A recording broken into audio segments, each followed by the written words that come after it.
오늘 여러분과 함께 오늘 선교대 주제인 가서 제자 삼으라는 그런 제목으로 같이 말씀을 나누고자 합니다. 오늘 말씀은 우리가 너무 잘 아는 The Great Commission, 바로 주님의 유언인 지상명령입니다. 이 지상명령은 그러므로라는 접속사로 시작됩니다. 왜 그러므로인가? 첫째, 예수님께서 십자가에서 우리의 죄와 저주의 문제를 다 해결했습니다. 요한복음 19장 30절에 보면 예수님께서 십자가에서 찢기시고 피를 흘리시고 손과 발에 대못이 박힘으로 말미암아 우리의 모든 죄의 문제가 다 해결되었습니다. 나의 죄 때문에 하나님의 아들이신 예수 그리스도께서 찢기시고 피를 흘리시고 손발에 대못이 박히셨습니다. 여기 다 이뤘다는 말은 완불되었다, 빚이 갚아졌다는 뜻입니다. 그래서 이제 누구든지 예수님을 믿으면 구원을 받게 됩니다. 로마서 10장 13절, 누구든지 주의 이름을 부르는 자는 구원을 얻으리라. 누구든지 whoever 예수님을 믿으면 죄 사함을 받습니다. 영생의 축복을 얻게 됩니다. 성령을 받게 됩니다. 하나님의 자녀가 되게 됩니다. 하나님의 축복 가운데 살게 됩니다. 정말 놀라운 축복입니다. 이 이상 더 큰 축복은 없습니다. 우리가 이 땅에서 아무리 비참한 삶을 산다 할지라도 우리의 마지막은 영생입니다. 둘째, 예수님은 능력으로 부활하셨습니다. 예수님은 부활하심으로 하나님의 아들이심을 증명해 주셨습니다. 로마서 1장 4절, 선결의 영으로는 죽은 가운데서 부활하여 능력으로 하나님의 아들로 인정되셨으니 곧 우리 주 예수 그리스도시니라. 또 예수님은 부활로 내세가 확실히 있다는 것을 보여주셨습니다. 천국은 만든 이야기가 아니라 실제입니다. 예수님이 성경이 제시하는 가장 궁극적인 비전은 천국입니다. 셋째, 예수님은 하늘과 땅의 모든 권세를 가지셨다라고 말씀했습니다. 마태복음 28장 18절, 하늘과 땅의 모든 권세를 주님이 가지셨다라고 말씀했습니다.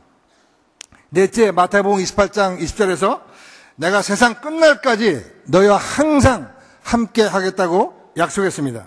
그리고 사도행전 2장에서 오순절날 약속하신 성령을 우리에게 보내주셔서 우리 믿는 자들 안에 성령님이 내주하시게 되었습니다. In us. 그리고 능력으로 그리스도인들과 함께 하십니다. With us. 그리고 능력으로 기름 부으십니다.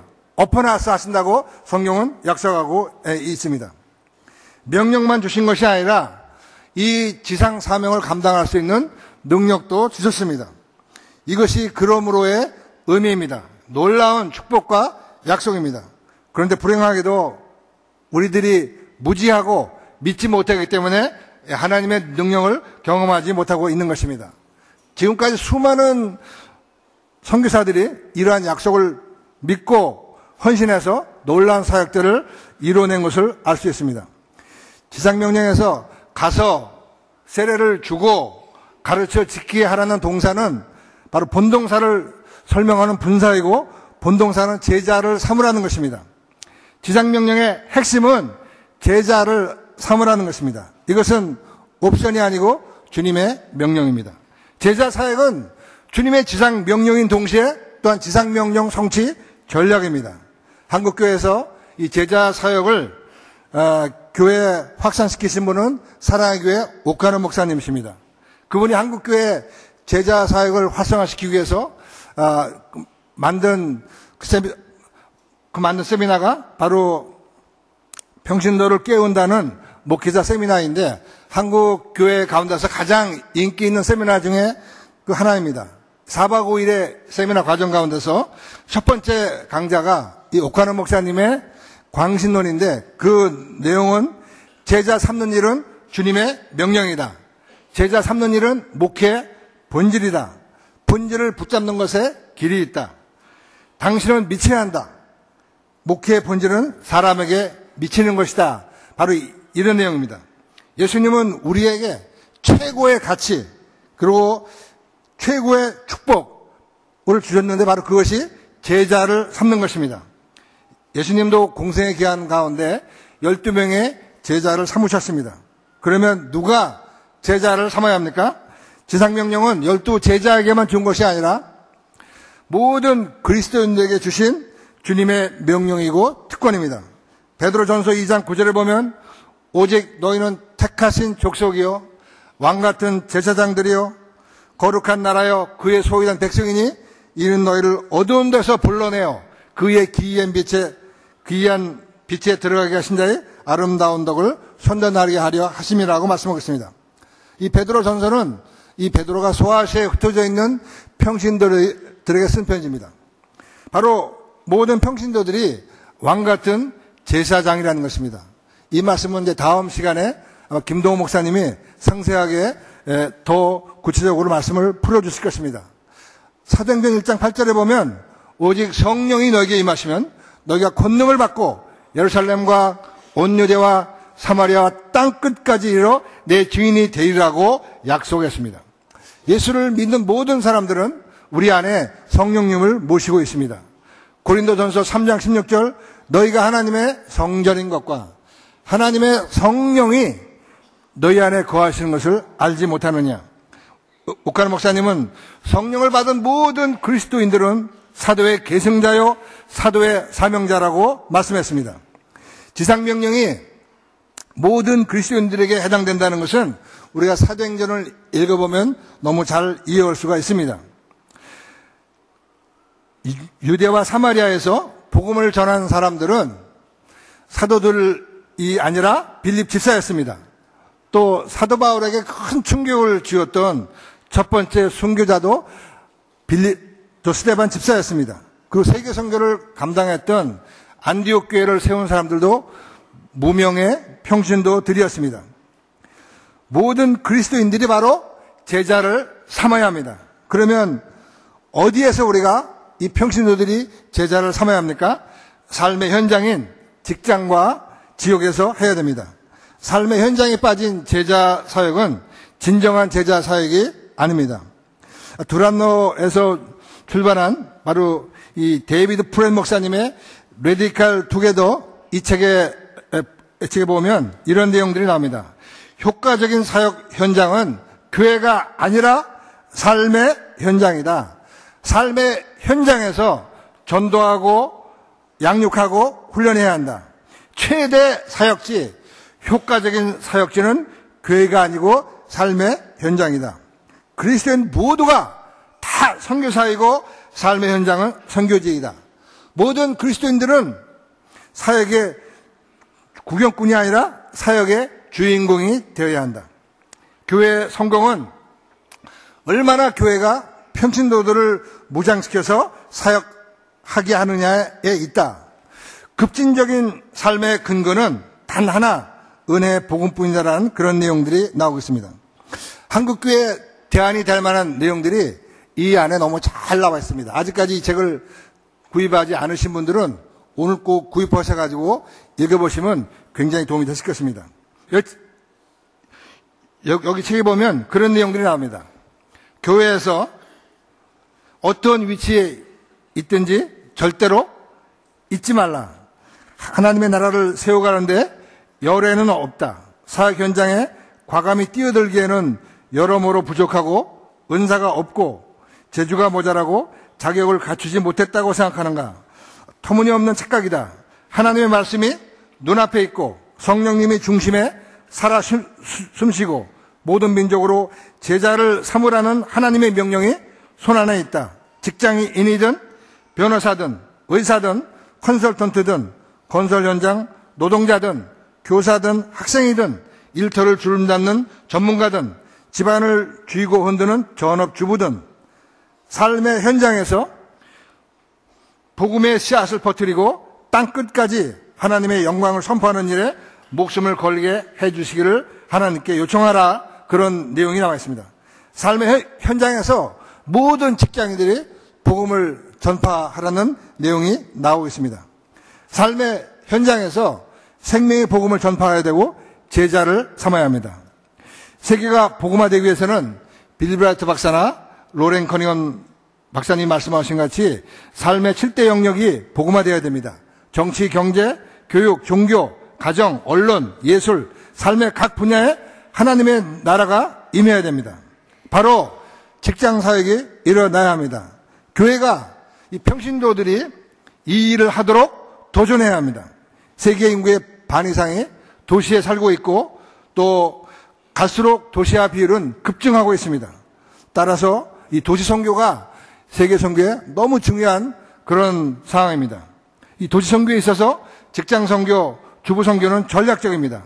직장 선교는 성경적입니다. 그리고 직장 선교는 전략적입니다. 시대 요청적입니다. 경제적이고 효율적입니다. 그럼 왜 직장 선교가 왜 중요한가? 첫째, 직장인들은 대부분의 시간을 직장에서 보내기 때문입니다. 직장인의 그 하루를 보면 잠자는 시간과 출퇴근 시간을 제외하고 대부분의 시간들을 직장 속에서 보내게 됩니다. 직장인의 하루를 보더라도 대부분의 그리스도인의 경우에 월요일부터 금요일까지 대부분의 시간을 직장 속에서 보내게 되기 때문에 직장 선교가 너무나 중요합니다. 둘째, 직장은 불신자로 가득 찬 황금어장입니다. 제가 전에 산업은행에 근무할 때 본점에만 1,500명 정도 직원이 한 빌딩 안에 근무하고 있었습니다. 저 인사부에서 신체검사 또 면접 필기시험을 통해서 이 제자 사역을 감당할 수 있는 지적이고 건강한 사람만 딱 뽑아놨습니다. 우리 목사들은 불신자 만나기가 정말 힘든데 그냥 고기반 물반이 아니고 전부 다 그냥 괴기입니다. 주변이 완전히. 우리가 전도 폭발 훈련을 하다 보면 전도 대상자 한 명 만나기가 정말 힘든데 모두 다 주변을 보면 전도 대상자들이 있다는 것입니다. 불신자들은 교회는 나가지 않아도 직장에 나옵니다. 관계가 안 좋더라도 내일 또 나오세요라고 부탁할 필요가 없습니다. 정시에 딱 나와서 내 옆에 앉아있게 돼 있고 전도와 양육을 받을 수밖에 없다는 것입니다. 그들은 누군가 기도하는 사람이고 예수님이 그들을 위해서 죽으신 사람들입니다. 중소기업이라도 또 정말 기도 가운데 주변 전략 직장 가운데서 제자를 삼을 수가 있습니다. 세 번째, 효율적인 제자 사역이 직장 사역을 통해서 가능합니다. 현장에 있는 정말 제대로 된 제자 사역을 직장 사역을 통해서 할 수가 있습니다. 삶의 현장에서 매일 만나볼 수가 있습니다. 또 삶의 본을 통해서 제자 사역을 훈련시킬 수가 있습니다. 어떻게 술을 거절하는지, 어떻게 여자인 술집을 가지 않는지, 어떻게 뇌물을 거절하는지 등 실제적인 삶의 문제들을 본을 통해서 가르칠 수가 있습니다. 넷째, 직장 선교로 세상 문화를 기독 문화로 바꿀 수가 있습니다. 저는 제가 직장 가운데서 내가 할 수 있는 것이 무엇인가 그거를 결정해서 참 지켜갔습니다. 술 안 마시기, 잡기하지 않기, 음란한 집 가지 않기, 고사 지낼 때 절하지 않기, 뇌물 받지 않기, 청탁하지 않기, 이런 것들을 대가를 지불하며 끝까지 지켜왔습니다. 옛날 저희가 다른 은행에서는 뇌물 문화가 있었어요. 그래서 심사할 때마다 봉투를 가져왔습니다. 저는 철저하게 모든 봉투를 다 반납했습니다. 그랬더니 저는 교회에 나가기 때문에 뇌물을 받을 수가 없습니다. 그 많은 그 회사분들이 다른 믿는 사람 다 받는데 왜 유난하게 안 받습니까? 이렇게 항의를 합니다. 받으세요! 이렇게 많이 합니다. 굉장히 힘들었어요. 그 다음에는 이제 상품권으로 가져옵니다. 아주 구두표 한 장 다 반납했습니다. 그러면 이제 집으로 선물 공세를 해옵니다. 한 번은 제 집사람이 없을 때 우리 아이들이 선물을 받고 그 포장을 다 찢었어요. 그래서 이걸 다시 테이프를 붙일 수도 없고 해가지고 그 비싼 걸 먹었습니다. 그리고 다음 해 원당 금식교대에 참석했는데 그때 그 말씀이 멸시받는 예수님, 이 땅에서 우리 그리스도인들에 의해서 예수님이 교회가 짓밟히고 있다는 거였습니다. 그 말씀을 들으면서 먹은 게 마음에 걸렸어요. 그만하면 먹은 걸 어떻게 합니까? 그래서 그 백화점에 전화해가지고 그게 얼마짜리인가 확인해 본 다음에 봉투에다가 현찰과 또 사형리와 편지 썼습니다. 정말 죄송합니다. 진작 돌려드려야 되는데 너무 늦었습니다. 저는 예수 믿기 때문에 받을 수가 없습니다. 하나님의 은혜가 상무님과 회사에 함께 하기를 바랍니다. 이렇게 반납한 적이 있습니다. 이렇게 해서 직장 가운데서 뇌물 반납하는 운동이 일어났습니다. 한 설공대를 나온 형제도 철저하게 뇌물을 반납하면서 너무 잘해줬어요. 그러니까 회사에서 너무 미안하니까 총재를 만나서 청탁을 했어요. 우리 회사가 정말 산업은행이 너무 고맙고 정말 잘해주는 직원이 있는데 좀 뇌물이 아니고 성의를 주는데도 성의도 거부하는 예의가 없는 직원이 있다. 그러니까 총재님이 좀 만나서 예절 교육을 시켜주세요. 그래서 총재님이 그 형제를 만나가지고 이제 예절 교육했어요. 회사가 정말 은행이 고맙고 당신이 정말 잘해줘서 뇌물이 아니고 성의를 주는데 그거는 받아야지. 알아서 받아. 이때 이 형제님이 우리는 예수 믿기 때문에 받을 수가 없습니다. 총재님도 예수 믿으세요. 이렇게 전도를 했다는 겁니다. 정말 교회가 이런 사람들을 만들어내야 됩니다. 교회가 다니엘과 같은 요셉과 같은 사람을 키워야 됩니다. 정말 소수이지만 깨어있는 목회자들과 선교사들 또 많은 목사님들이 이런 말씀을 합니다. 일터 사역, 직장 사역은 21세기의 최첨단 사역이다. 정말 교회들이 이걸 연구해야 된다라고 강조하고 있습니다. 일터 사역, 직장 사역은 교회와 은사를 주신 목적이다. 그리고 이 직장 사역은 성령이 교회와 목사들에게 하시는 이 시대의 말씀이다. 이렇게 강조하고 있습니다. 평신도들이 제자 사역을 해야 됩니다. 어디서 해야 되느냐? 삶의 현장에서 해야 됩니다. 무엇을 해야 되느냐? 그 바로 바울의 제자 사역 내용이 골로새서 1장 28절 29절에 나오겠습니다. 우리가 그를 전파하여 각 사람을 권하고 모든 지혜로 각 사람을 가르치면 각 사람을 그리스도 안에서 완전한 자로 세우려 함이니 이를 위하여 나도 내 속에서 능력으로 역사하시는 역사를 따라 힘을 다해 수고하라. 가는 곳마다 우리 삶의 현장에서 생명의 복음, 부활의 복음을 전해야 됩니다. 그럼 모든 죄로 각 사람을 맨투맨으로 작은 예수로 완전한 자로 제자를 삼아야 합니다. 제자 삼기 위해서 우리 힘으로 안 됩니다. 성령님을 의지해야 되고 또 우리가 최선을 다해서 대가를 지불해야 됩니다. 또 제자 사역을 감당하기 위해서는 제자에도 대가를 지불해야 됩니다. 머리 깡다고 다 중이 되는 것이 아닙니다. 또 신학교를 나온다고 다 제자가 아닙니다. 교회 나온다고 다 제자가 아닙니다. 제자는 치러야 될 대가가 있습니다. 제자의 도가 있습니다. 이래서 힘든 것입니다. 누가복음 9장 23절 또 무리에게 이르시되 때 아무든지 나를 따라오거든 자기를 부인하고 날마다 제 십자가를 지고 나를 쫓을 것이니라. 제자는 세상을 쫓아가는 것이 아니라 주님의 삶과 가르침을 따라가는 사람들입니다. 아무든지 나를 따라오려거든 자기를 부인하고 deny yourself, 예수님이 하늘 보좌를 버리시고 이 땅에 오셨듯이 deny yourself, 날마다 제 십자가를 지고 날마다 십자가는 목에 걸고 다니는 장신구가 아닙니다. 가장 잔인한 사형틀입니다. 고통과 아픔과 수치가 있는 것이 바로 십자가입니다. 날마다 십자가를 지고 나를 쫓으라는 거죠. 신부들은, 수녀들은, 스님들은 최소한도 결혼은 포기합니다. 여러분들이 제자가 되기 위해서 치른 대가는 무엇입니까? 이제 남은 시간 많은 들은 분도 계시지만 저의 부족한 간증을 말씀드리도록 하겠습니다. 저는 산업은행에서 제가 25년 이상 직장생활을 하였고 지금까지 37년 동안 정말 비인기 종목인 직장사역을 섬기고 있습니다.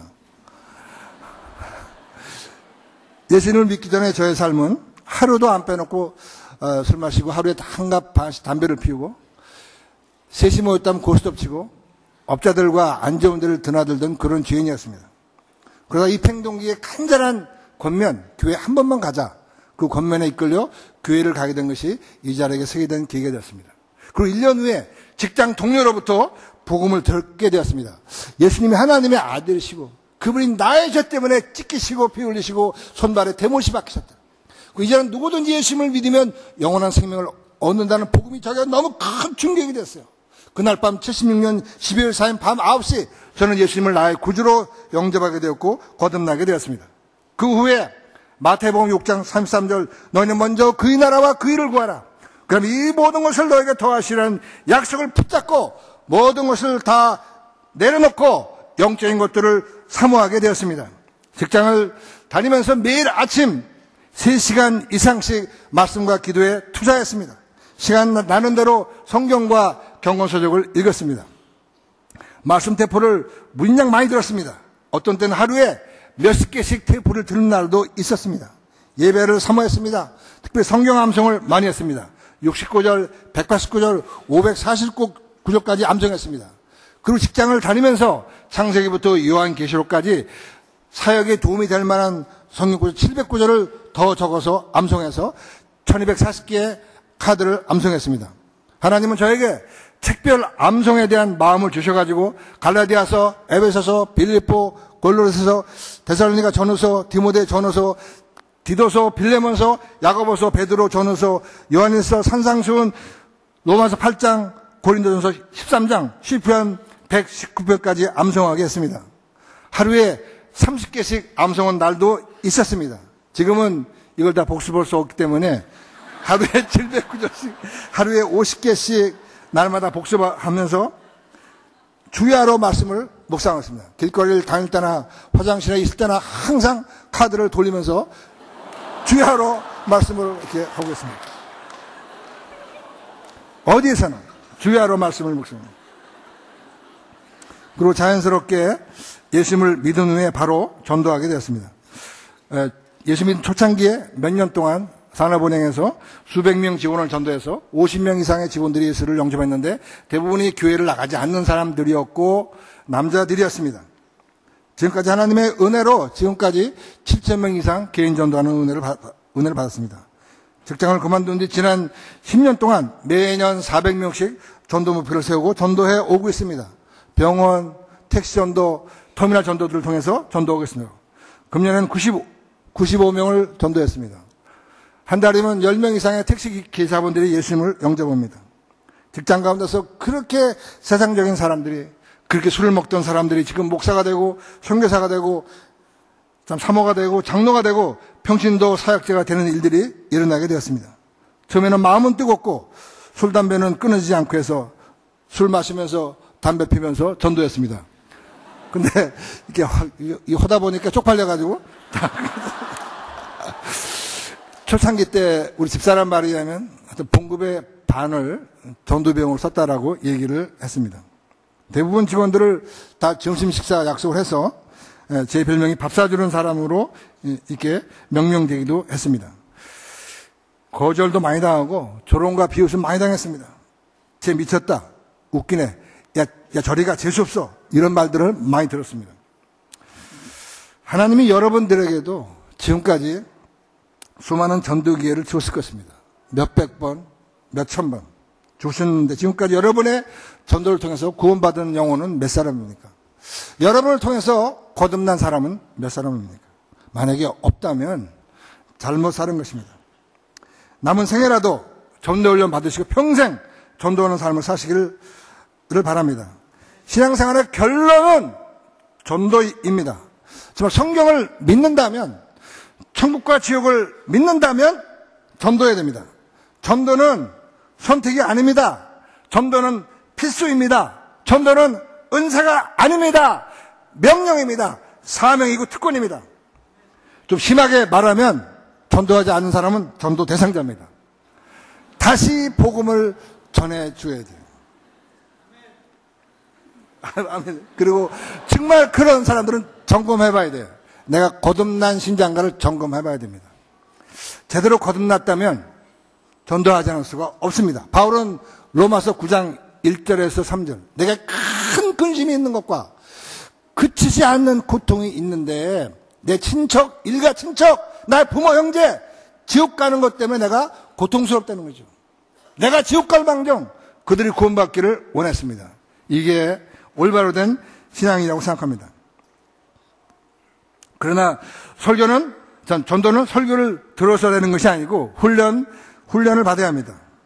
그렇게 직장 가운데서 전도해서 영접한 사람들을 1대1로 제자로 양육했습니다. 초창기 때에는 너무나 많은 사람이 예수님을 영접해서 월요일부터 토요일까지 매일 아침마다 제자 양육하고 직장 생활을 했습니다. 아침, 저녁, 점심 수없이 많은 성역 공부를 했습니다. 제가 예수님을 영접한 이후에 초창기 몇 년 동안 사역을 잠깐 말씀드리겠습니다. 예수님을 영접한 후에 제가 3개월 후에 국제영업부의 대리로 승진해 갔습니다. 그곳에 1년 근무하면서 10명이 예수님을 영접했습니다. 예수 믿은 지 3개월밖에 안 된 상태였습니다. 그리고 제가 인천지점 발령받아 갔습니다. 한 형제를 만나서 40일 동안 영적 전투 끝에 그 형제가 예수님을 영접했습니다. 영접하자마자 이 형제는 바로 그날 집에 가서 식구를 다 모아놓고 전도하고 전 식구가 다 예수를 영접하고 다음날 교회에 나가는 그런 기적이 일어났습니다. 그 후에 계속 1대1로 제자 양육을 했습니다. 그 형제는 그렇게 날마다 술을 마시는 형제가 매일 아침마다 3시간 이상씩 귀태우는 사람으로 변하게 되었습니다. 인사부 서무대를 할 때 반원 6명이 다 예수님을 영접했습니다. 그 중에 하나가 전에 우리 몸에 지구대표했던 이용규 형제입니다. 그리고 금융단에서 수많은 사람들이 이 형제를 통해서 제자가 되었습니다. 지금은 중국의 선교사로서 사역을 감당하고 있습니다. 그리고 6개월 후에 제가 본점에 왔습니다. 제 반원을 전도해서 영접했습니다. 그리고 1대1로 제자 양육을 했습니다. 이 형제를 통해서 많은 사람들이 구원받고 제자가 되었습니다. 지금은 중국의 선교사로 사역을 하고 있습니다. 그 형제 제자도 중국의 선교사로서 사역을 하고 있습니다. 이 형제를 통해서 예수 믿는 형제가 우리 전에 지구대표했던 바로 강원채 형제, 같은 부에 근무하는 지 동교에게 전도해서 예수를 영접했습니다. 가장 잘 노는 친구였어요. 1대1로 양육했습니다. 그들의 가족이 구원받고 이 형제를 통해서 외국인 근로자 사역을 통해서 많은 동남아 분들이 예수 믿고 변하는 일이 일어났습니다. 연변 과기대 교수로서 근무하면서 지난 7, 8년 동안 매년마다 40명 이상씩 전도하고 양육하는 일들이 일어났습니다. 공산당원들이 예수 믿고 변화되는 일들이 이 형제를 통해서 일어났고, 지금 이 형제는 지금 캄보디아 선교사로 사역하고 있습니다. 또 같은 부의 형제에게 전도해서 제자 양육을 했습니다. 지금 이분도 중국의 선교사로 가 있습니다. 그 지방 출장 갔다가 한 형제가 준비된 것을 알고 전도하고 제자 양육을 했습니다. 지금 이 형제가 온누리교회 파송 우리 인도네시아에 가 있는 박광구 선교사입니다. 너무 놀라운 사역을 지금 인도네시아에서 감당하고 있고, 우리 온누리교회에서 안산 M센터라고 아주 외국인 사역 기초를 놓은 사람입니다. 이 형제를 통해서 예수 믿는 형제가 우리 모임에서 해외팀을 맡고 있는 서종 형제가 이 형제를 통해서 예수를 믿게 되었습니다. 초창기 몇 년 동안 직장 가운데서 있었던 일입니다. 지금 생각하면 얼마나 감사한지 모르겠어요. 몇 년 만에 직장 속에서 많은 선교사 자원들이 나오게 된 것입니다. 여러분의 제자는 어디에 있습니까? Where is your disciple? 여러분의 제자는 지금 어디에 있습니까? 삶의 현장인 직장과 지역에서 제자를 삼으십시오. 그렇게 살면서 인생에서 가장 중요한 질문, 주여 무엇을 하리까? 라는 기도, 남은 생에 대한 사명을 기도하게 됐습니다.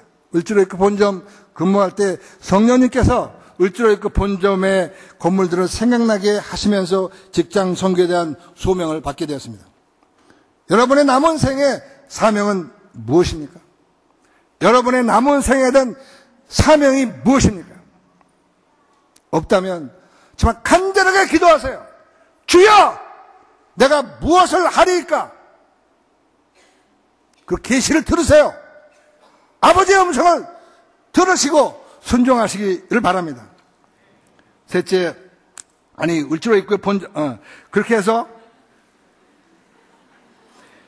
직장을 다니면서 금융기관 장기 선교계획을 세웠습니다. 금융기관 장기 선교계획을 세웠어요.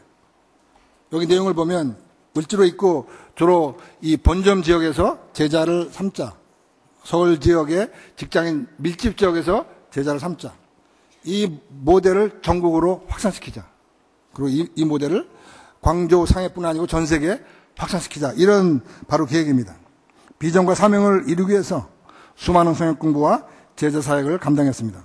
직장에서 하도 저녁 때 술 문화가 많기 때문에 새벽 성역 공부에 아이들 주셔가지고 산업은행 합숙소에서 새벽 성역 공부를 했습니다. 저희 집은 저 신당동에 살고 있었는데 추운 겨울날도 집에서 신당동에서 5시에 출발해서 장춘당공원까지 걸어서 암송하면서 기도하면서 갑니다. 추우니까 장춘당공원을 돌면서 준비기도하고, 그 당시에는 난방버스가 없었습니다. 난방이 안 된 버스를 타고 강남역에 갔고, 합수가 잠겼으면 담 넘어 들어가서 식당으로 들어가서 새벽 공부를 하고 직장에 출근했습니다. 지금 그 중에 2사람이 중국의 선교사로 가 있습니다. 그 다음에 외환은행을 위해서 1년 동안 기도했는데 하나님이 1년 뒤에 외환은행 합숙소 사역을 열어주셨습니다. 새벽 5시 반에 집에서 출발해서 성내역에 6시 10분에 도착합니다. 거기서 택시를 타고 풍락동 가면 6시 20분. 그때부터 공부를 하고 을지로 입구에 출근했습니다. 이런 식으로 우리은행, 한국은행, 농협을 다니면서 사역을 했습니다. 그 당시 한국은행 사역에서 만난 형제가 지금 훈련원에서 훈련 간사로 선교된 이상현 형제입니다. 그 농협을 섬기면서 만난 우리 형제자매가 우리 김희숙 자매님, 또 전 지구대표였던 김익권 형제, 이런 분들이 그때 만난 분들입니다. 그리고 1990년도 40대 초반 대리 만렵 과장 되기 직전에 1월 첫째 화요일날 40여 명이 모여서 명동 형님께서 우리 BBB 모임을 처음 시작했습니다. 그때 만난 형제가 김영생 형제, 그다음에 주부대표였던 한미숙 자매, 전 지구대표였던 나은주 형제, 그다음에 사무실 이은난 자매들을 그때 만나게 되었습니다. 그 후에 하나님의 은혜로 여러 지역으로 이 모임이 확산되게 되었고, 서울 경인 지역에서 한 50개 정도 모임이 생겼고, 지금 지방에도 한 20개 정도가 지금 생겼습니다. 아까 간증한 것 같이 중국 상해에서도, 광저우에서도 이 사역이 시작되고 있습니다. 광화문 사역을 개척하면서 송기정 형제님, 홍현선 형제님, 권현정 형제님 등 많은 분들을 만나게 되었습니다. 이 개척의 축복입니다. 개척의 축복, 개척해 나갈 때 하나님께서 놀라운 사람들을 만나게 해주십니다. 정말 비인기 종목인 이런 힘든 사역이었지만 하나님의 은혜로 여기까지 지금 왔습니다. 저는 제 인생을 직장 사역에 던졌습니다. 직장 사역 이 외길 인생 지금 37년째입니다. 이제 3년 더 오면 이제 40년 될 것 같아요. 너무 힘들어서 3년 전에는 물만 먹는 40일 금식을 한 적도 있습니다. 이제 직장 사역하다 어려움당한 것은 몇 가지를 말씀드리겠습니다. 이렇게 열심히 사역하다가 제가 금융 2부로 발령받았습니다. 저는 상급 차장이었고 상급 중 제일 고참이었습니다. 같은 부에 저희 동기가 벌써 3년 전에 2급으로 승진해서 저희 담당 상사였습니다. 거기 부장이 술을 너무 좋아했어. 거의 알코올 중독자 수준이었습니다. 매일마다 상급 이상과 같이 참 술을 마시 저만 빠졌습니다. 그래서 굉장히 염려가 됐어요. 고가를 못 받을까봐. 그 당시에 고가 방법은 과거 평균에다가 마지막 고가를 더해서 나누기 2를 하기 때문에 아무리 과거에 고가를 잘 받아도 마지막 고가를 못 받으면은 승진할 수가 없는 상황이었습니다. 저는 최선을 다했고 그 동기를 통해서 부장이 인사고과를 저에게 줬다라고 약속했습니다. 나중에 알고 보니까 이게 사기였어요. 저는 그 고가 받은 줄 알고 정말 다른 감사한 마음으로 다른 부서에 가서 제가 제일 고참이었고 기획 업무를 맡게 돼서 이제는 고가를 받고 내년 초에는 승진할 것이라고 기대하고 최선을 다했습니다. 그래서 연말에 가서 제가 식사 대접은 못하지만 말로라도 전 부장님께 인사하겠다고 생각해서 부장님 잘 부탁합니다. 그랬더니 부장이 안색이 바뀌면서 당신 인사부에 고가 조회해 보니까 저 밑에 보이지도 않는데 지금도 안 늦었으니까 다른 부서로 가면 좋겠다. 이렇게 부담된다는 거죠. 꼭 승진에 목숨 걸었던 거는 아니었지만 상황이 그렇게 됐고 승진에 자유한 가운데 사역하고 싶어서 했는데 너무 힘들었어요. 그래서 자리에 앉아있기가 너무 힘들어가지고 찬바람 쌩쌩 부는 12월 30일 날 본점 옆에 있던 본점 3일로 빌딩 옆에 그 파고다공원에 가서 앉아 있는데 눈물이 나오더라고요. 이제 어떻게 해야 됩니까? 어떻게 살아가야 됩니까? 몇십 분 동안 눈시울을 적시면서 앉아 있다가 다시 사무실에 들어와서 마음을 달랜 다음에 부장실에 갔습니다. 저 그냥 이 부서에 있겠습니다. 괜찮습니다. 심력기 치료드려서 죄송합니다. 이렇게 얘기했습니다. 괜찮다고 말은 했지만 너무 힘들었습니다. 그래서 계획이 없던 CCC 원당 금식기도에 참석했습니다. 근데 주제는 너무 좋았어요. 다니엘서 뜻을 정하여 그리 아니하실지라도 알고도 너무 좋았습니다. 그런데 그리스도인들은 직장 가운데서 성공하고 잘 돼야 된다는 것입니다. 그걸 너무 또 강조하는 거예요. 정말 너무 견디기 힘들었습니다. 화가 나는 거 가서 막 먹사라 붙잡고 싸우고 싶었어요. 그럴 수도 있지만 그렇지 않을 수 있지 않냐. 예수님의 고난과 바울의 고난은 무엇이냐. 그러고 싶은데 어떻게 할 수가 없어가지고 참다 저녁 때 그냥 보따리 싸고 부암동을 내려오는데 1월 1일 저녁이었습니다. 날씨가 춥고 찬바람이 쌩쌩 부는데 너무 비참하고 불쌍했습니다. 그 잠이 오지 않는 거예요. 다음날 다시 일어났습니다. 은혜 받아야 되는데 어떡하지? 다시 보따리 싸고 보암동에 올라갔습니다. 메시지 내용은 계속 힘들었지만 개인적으로 이사야 43장 18절에서 21절 말씀, 너희는 이전 일을 기억하지 말며 옛적 일을 생각하지 말라. 보라, 내가 새 일을 행하리니 이제 나타날 것이라. 너희가 그것을 알지 못하겠느냐? 정령이 내가 광야의 길과 사막의 강을 내리니 장차 들짐승 곧 실황과 및 타조도 나를 존경할 것은 내가 광야의 물들을 사막의 강을 내어 내 백성 나의 택한 자로 마시게 할 것입니다. 이 백성은 내가 나를 위해 지었나니 나의 찬송을 부르게 하게 하려 함이니라. 광야의 길을 내고 사막의 강이 어떻게 납니까? 하나님이 하시겠다는 것입니다.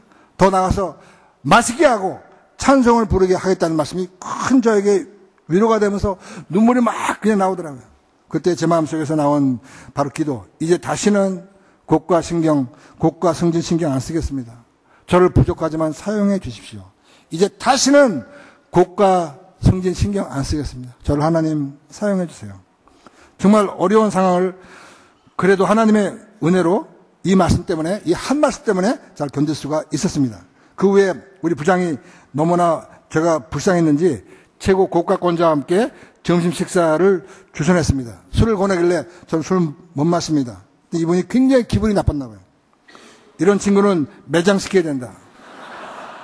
분위기가 금방 쌀랑해졌어요. 부장도 당황했습니다. 저도 당황했어요. 한편 참 두려웠습니다. 화도 났지만 예의상 어쩔 수가 없어 죄송합니다. 그럼 마음속으로 화장하든지 매장하든지 맘대로 해라? 그게 무서우면 내가 지금까지 이 사역을 했겠냐라고 생각했습니다.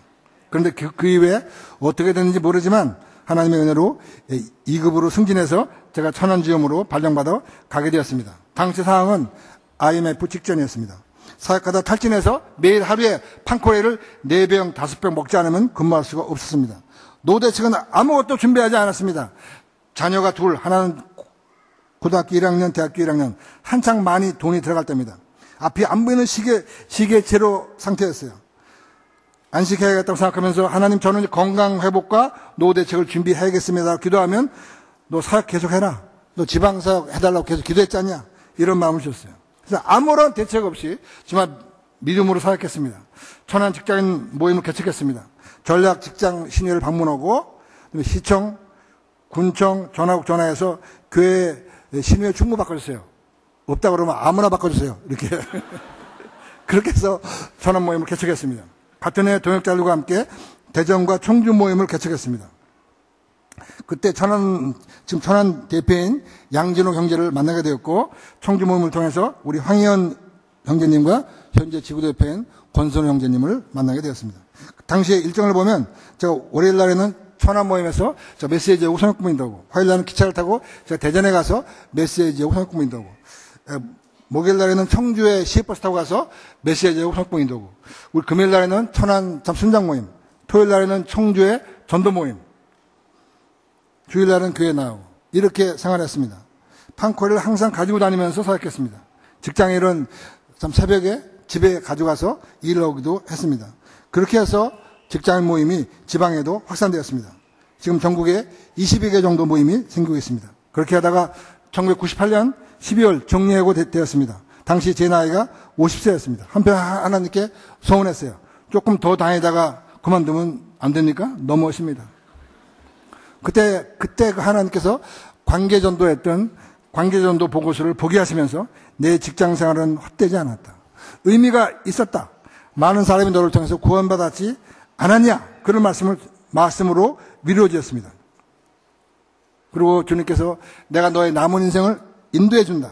그해 장신대 신대원에 입학하게 되었습니다.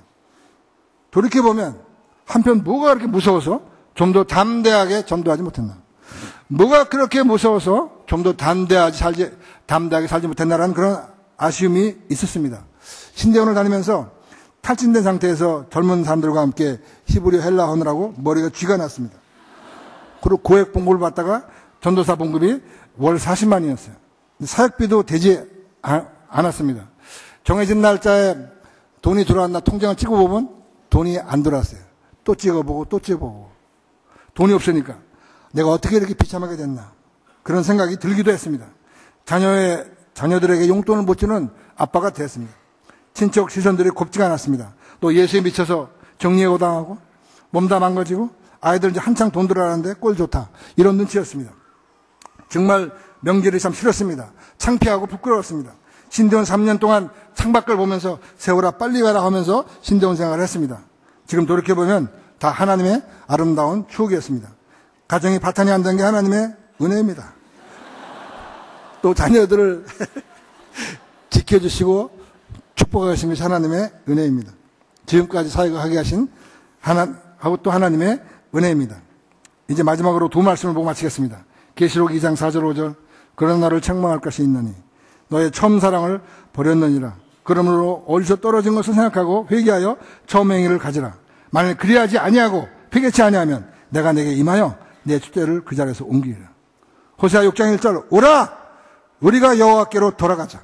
여호와께서 우리를 찢으셨으나 도로 낫게 하실 것이요 우리를 치셨으나 싸매게 싸매어 주실 것입니다. 주님이 시간 말씀하십니다. 나는 너를 위하여 마지막 피 한 방울까지 다 흘렸는데 너는 지금 나를 위하여 무엇을 하고 있느냐. 나는 너를 위하여 마지막 피 한 방울까지 다 흘렸는데 너는 지금 나를 위해서 무엇을 하고 있느냐. 주님, 제가 첫사랑을 잃어버렸습니다. 구원의 감격을 삭실했습니다. 덥지도 않고 차지도 않게 살았습니다. 사명을 떠나 이 세상을 사랑하며 살았습니다. 여러 가지로 부끄러운 죄를 많이 지었습니다. 전도하지 못했습니다. 그리스도인으로서 정체성을 나타내지 못하고 살아갔습니다. 삶의 무게, 사역의 무게에 눌려 살았습니다. 하나님 너무 힘듭니다. 도와주세요. 이 시간 이런 분들은 그 자리에서 조용히 일어나 주시기 바랍니다. 이제 새로운 삶, 새롭게 결단하기 원하시는 분들은 조용히 자리에서 일어나 주시기 바랍니다. 용기를 내서 일어나 주시기를 바랍니다. 감사합니다. 하나님 이들을 축복하여 주시길 원합니다. 이들에게 성령의 기름을 부어주시기를 바랍니다. 이들의 결단을 축복하시고 사용하여 주시기를 바랍니다. 자, 제가 기도하겠습니다. 하나님 아버지, 우리들을 구원하여 주시고 영생을 주시고 성령을 주신 걸 감사합니다. 그러나 죄와 환경에 눌려서 구원의 감격을 상실한 채 살 때가 너무나 많았습니다. 우리를 용서하여 주시기 바랍니다. 불쌍히 여겨 주시기 바랍니다. 긍휼히 여겨 주시옵소서. 영적인 무감각과 나태함, 영적 침체와 무기력, 거짓과 위선에서 벗어나 일어나 빛을 발하게 하옵소서. 수많은 전도 기회를 주었지만 전도하지 못했습니다. 목숨 걸고 전도하게 하여 주시옵소서. 하나님이 주신 소명을 떠나 살았습니다. 끝까지 사명 따라 살게 하여 주시옵소서. 신앙과 생활을 분리한 채 살아갔습니다. 탈밟아 살았습니다. 삶의 현장에서 구별된 삶을 살게 하여 주시옵소서. 한국교회 총체적인 위기 가운데 있습니다. 삐비비도 매우 어려운 상황에 있습니다. 회개운동이 일어나게 하여 주시옵소서. 직장선교운동이 일어나게 하여 주시옵소서. 평신도운동이 일어나게 하여 주시옵소서. 전도운동이 일어나게 하여 주시옵소서. 에스겔 37장의 마른 뼈 환상이 일어나게 하시고 에스겔 47장의 성령의 역사가 우리 가운데 일어나기를 원합니다. 직장 선교를 위해서 기도원 300명, 바르게 무릎 꿇지 않은 7,000명을 보내어 주시옵소서. 성령의 사바람이 일어나게 하여 주시옵소서. 그리고 궁극적으로 남북이 복음으로 통일돼서 세계 선교에 귀하게 사용되는 나라가 되게 하여 주시옵소서. 예수님의 이름으로 기도합나이다. 아멘. 이제 정말 힘들지만 직장 선교가 이 시대의 요청입니다. 직장 선교 한국교회가 사는 길입니다. 한국교회 문제에 대한 대안이 바로 여기에 있습니다. 여러분들의 기도와 도움이 필요합니다. 우리 처음 나오신 분들은 적극적으로 모임에 동참하셔서 도와주시기를 바랍니다. 직장사역은 구멍가게식으로 해서는 안 됩니다. 서로 협력하고 연합해야 됩니다. 우리 삐비 동역자분들은 다시 한번 힘을 내고 또 일어나 빛을 발하기를 원합니다. 이제 다 여러분 일어나셔서 이 시대의 요청인 직장선교 구호를 같이 복창하겠습니다. 다 같이 일어나시기 바랍니다. 제가 세 가지 질문을 하면 직장선교라는 직장선교라고 아주 힘차게 우렁찬 목소리로 복창해 주시기 바랍니다. 질문은 세 가지입니다. 이 시대의 요청이 무엇입니까? 우리의 사명이 무엇입니까? 우리가 무엇에 목숨을 바쳐야 합니까? 질문하면 직장 선교로 외쳐주시기 바랍니다. 자, 이제 구호 치겠습니다. 이 시대의 요청이 무엇입니까? 우리의 사명이 무엇입니까? 우리가 무엇에 목숨을 바쳐야 되겠습니까? 감사합니다. 앉으세요.